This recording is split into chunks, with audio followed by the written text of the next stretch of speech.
Yan, nandito na kami sa bagong bahay nila Mina. Karating din, ang init. Pakaganda ng place. Ayan.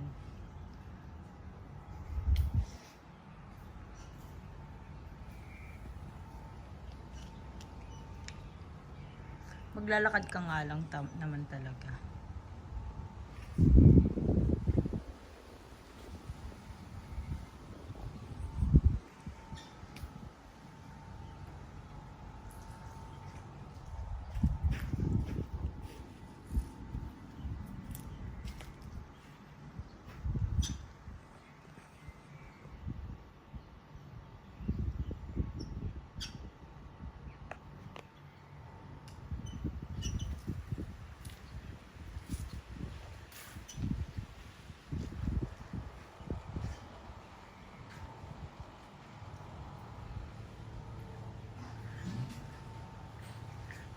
Perfect place for hiking.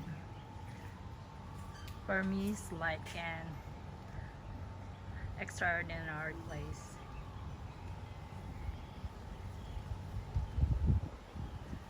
Ayan.